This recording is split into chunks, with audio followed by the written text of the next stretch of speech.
Not only are they not having conversations about monogamy, they're also not looking into each other's eyes while they're having sex. They're also, not at all in their bodies while they're receiving pleasure. Where are we going to be our true selves? Where are we going to be authentic in our sexuality and our personality, if not with our partner? If that's not happening, then there's this huge experience of life that's not happening. There was a moment when they told me that I had to go upstairs and my boyfriend could go downstairs. And downstairs is where the men were all dancing.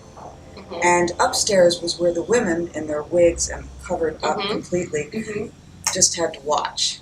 And they tried to convince me that they were happy with this, but it made a bell ring in my mind and told me that this was not the life for me. I wanted to be with the dancers. Yeah.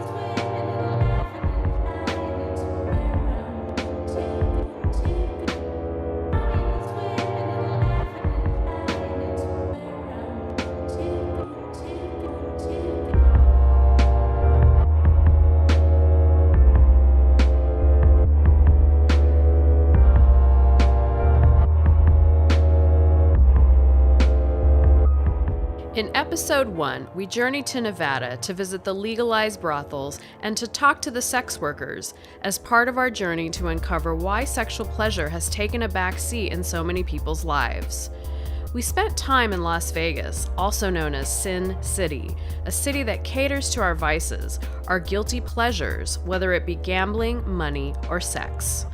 After all, what happens in Vegas stays in Vegas. The underlying message that seeking pleasure is sinful. After we left Nevada, we next journeyed into Utah, and on the way we made a slight detour in Colorado City, Arizona, home to several Mormon fundamental polygamous groups which have been excommunicated from the Mormon Church. Mormons are a religious group also known as the Church of Jesus Christ of Latter-day Saints, which began when founder Joseph Smith had a revelation in upstate New York during the 1820s. After Smith's death in 1844, the Mormons followed Joseph's successor, Brigham Young, to what would become the Utah Territory.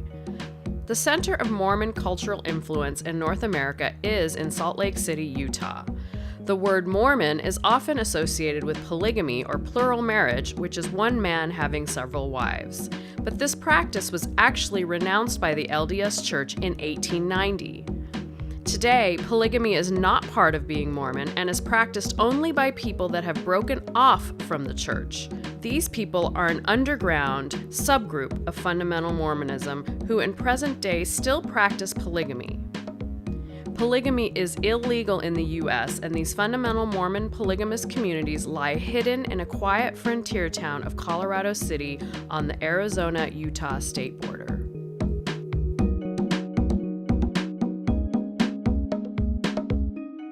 Women who had children, and so the men ended up marrying them to just take them on. So to proliferate care the for them. Community, That, and they were just trying to multiply and replenish the earth. Those are the words that stick in my mind.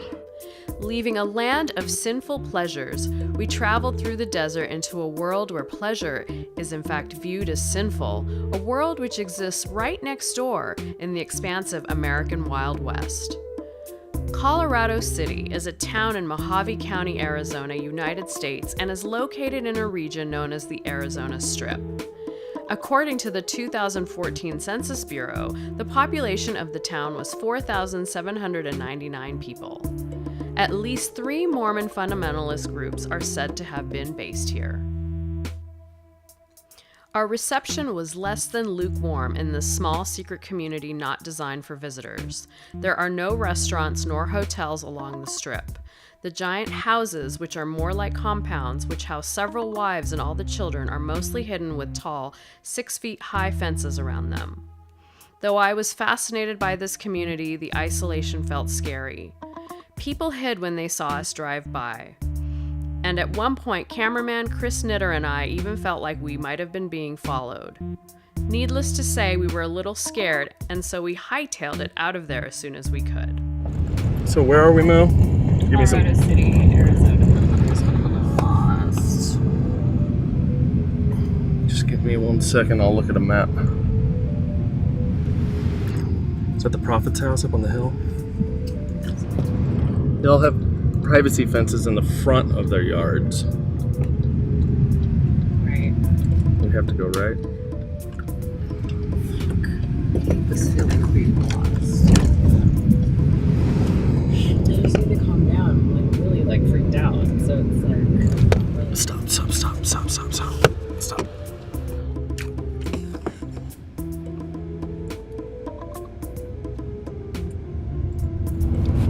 Are we being followed? Don't scare me. Oh shit, and a big ass truck.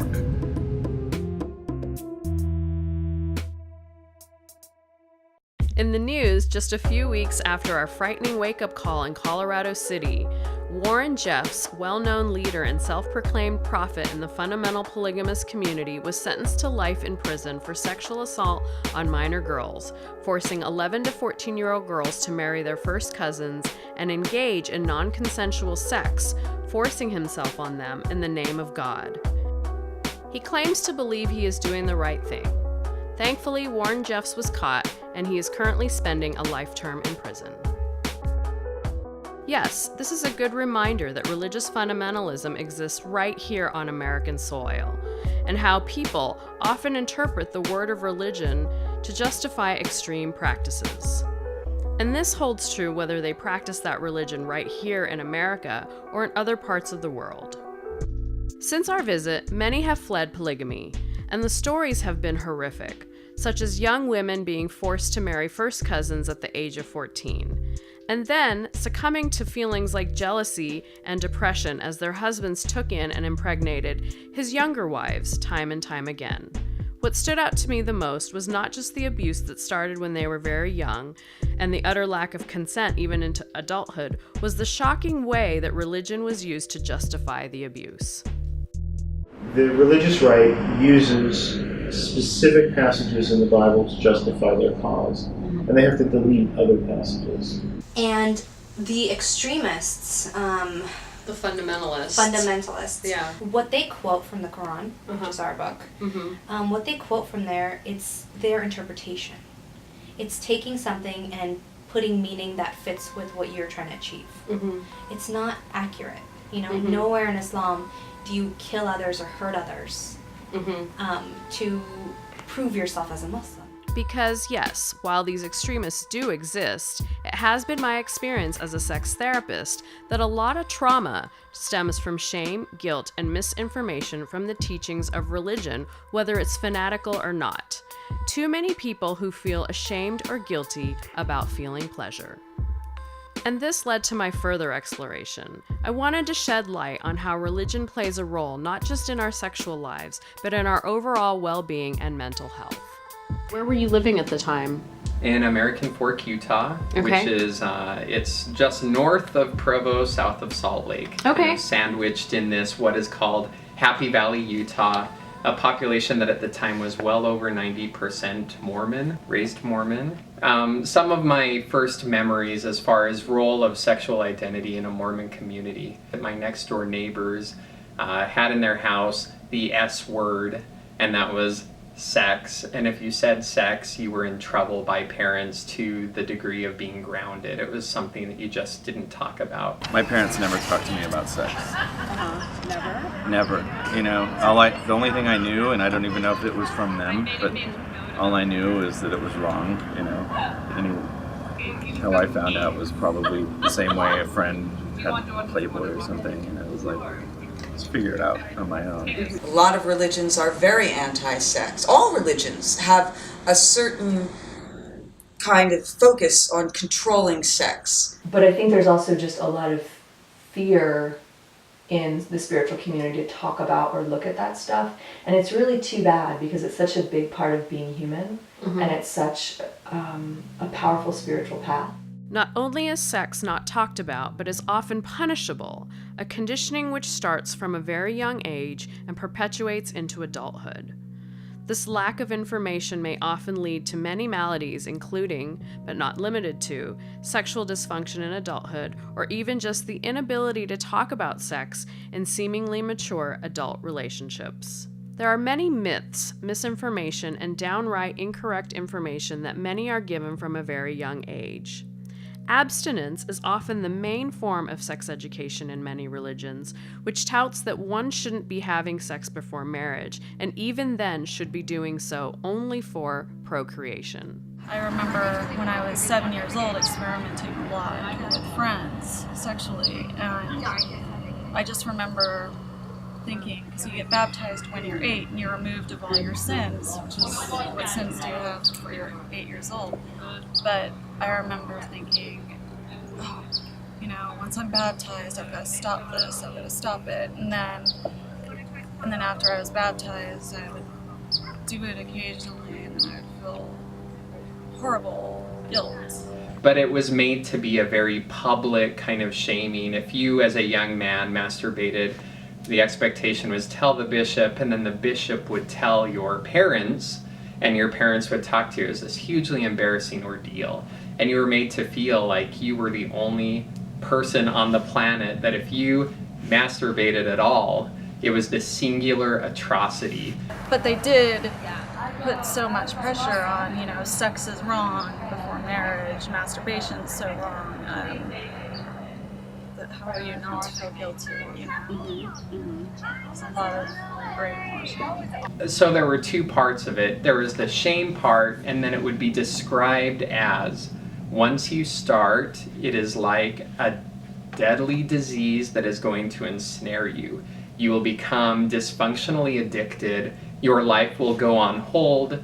You aren't going to be able to go to school, do your homework, be a successful member of society, which I think has really primed a lot of people from a Mormon context to fail, because like any young male does, or many young males do, when I started masturbating, I felt like all of that applied to me. It was like me signing off on any chances of success I'd have in life. It was from that first time that you masturbate, that's it. Every time I acted out or any experimentation with sex, it was just always a negative, always a guilt-ridden thing.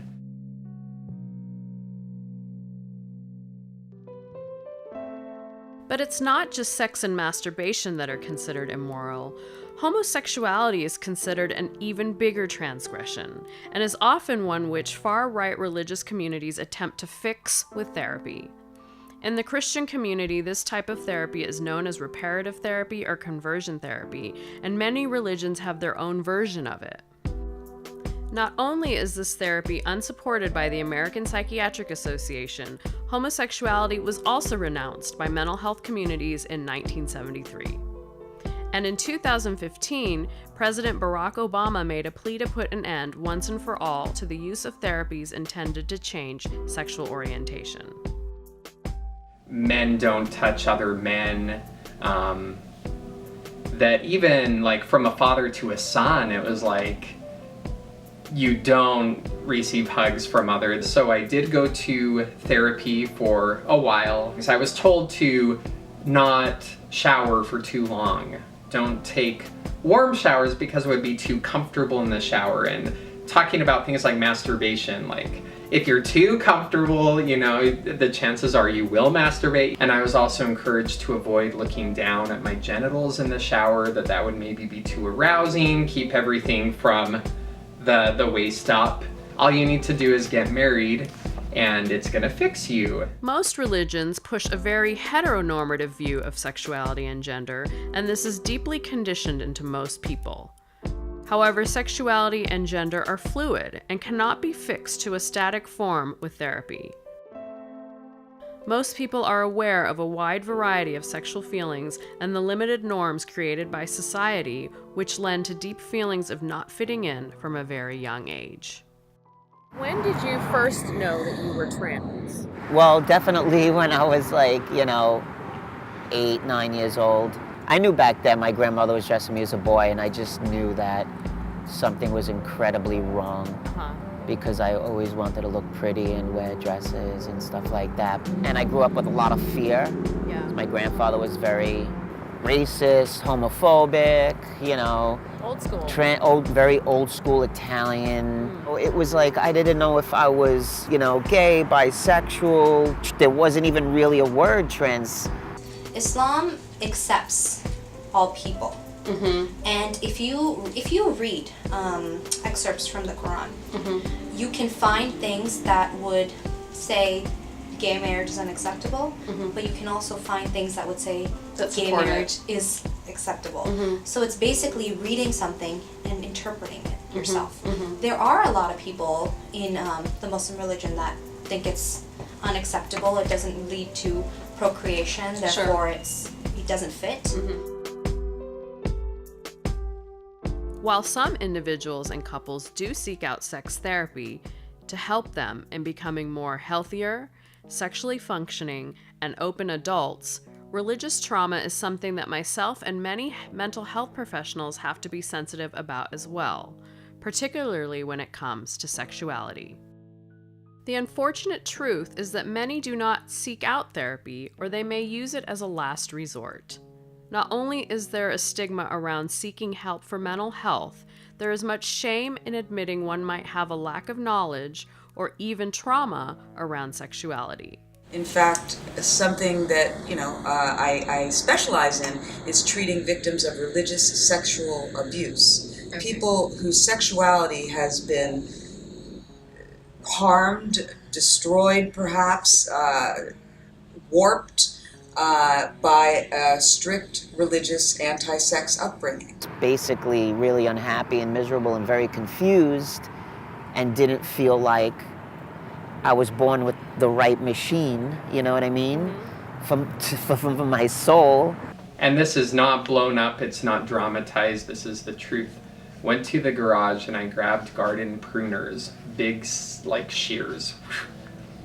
And I pulled down my pants and I put those shears right around my penis. And I thought, if I could just snip, just do it, I won't have to worry about this ever again. And to me at that time, it seemed almost better to lop off my genitalia than deal with the stress and the consequences. The shame around sexuality in this culture is an epidemic. I found a very nice girl. She is actually a friend of mine today and also mother of my 8-year-old son. And we got married, and part of it was as a final plea to just purge from myself my sexual identity of being gay. This leads ultimately to a loss of self. People go to extreme lengths to outrun and hide the overwhelming fear brought on by religious and sexual trauma. The sort of shutdown around sexuality is causing so many illnesses. I think it's causing so much mental distress. I think it's causing so much divorce. I think that in general, just that topic of sexuality is so pushed down, so repressed, and then it does get acted out in ways that aren't healthy because of that. The greatest degree of hurt came from the fact that I wasn't being truthful and that I was leading a secret and double life. I always lived a double life. So there was Keith, the rock star, doing this whole thing by day, and then when I would come back from the road, it was more like I can really hang my hat, and that's when I would live my life as a woman. Because religion wants to control your sexuality and wants you to focus it into the religion. And what is the most important thing for the religion? New members. You gotta have babies. And you gotta control those babies. You're supposed to be, under the house of God and all of this bullshit. And meanwhile, your church is separating everybody. Right. You're stopping everybody from loving everyone. That's not what your God intended. But quite often, religion will make certain allowances for men. For example, allowing men to be sexual and masturbate, while not making such allowances or room for female sexuality. Religion creates closed-mindedness around trying new things and repression not just around sex, but the entirety of the human condition, and has helped to create a culture which sensationalizes sexuality as a whole.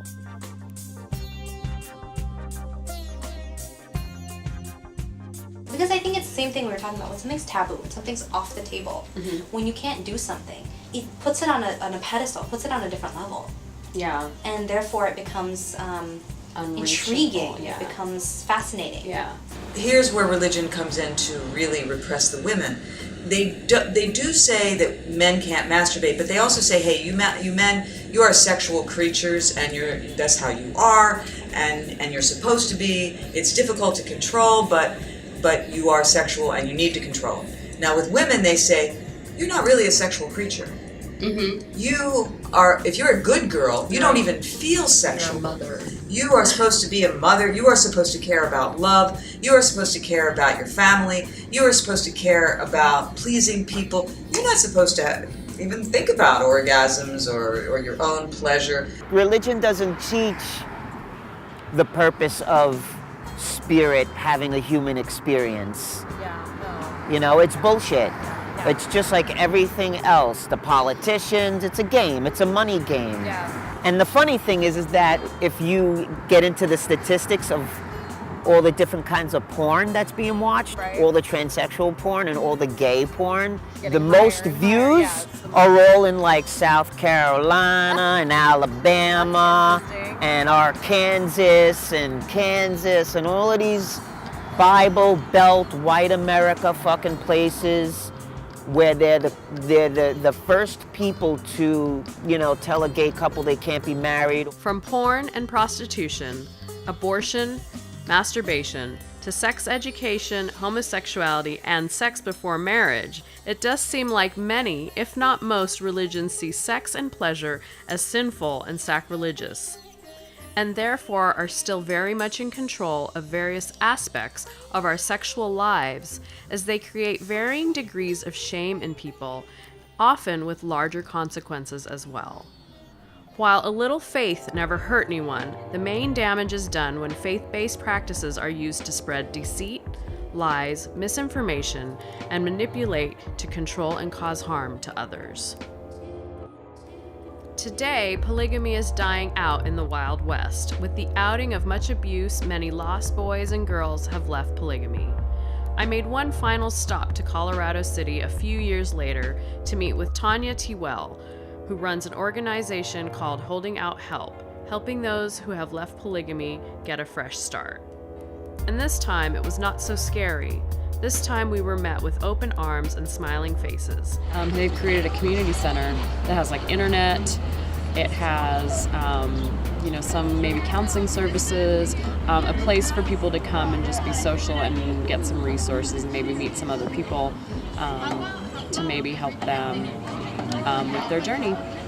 There's people milling around. All these are volunteers that have come from all over the world to help out and get this community center open and started. And of course, while getting a fresh start is a great idea, it will take many of the children of polygamy a lifetime to undo what was done to them under the name of religion.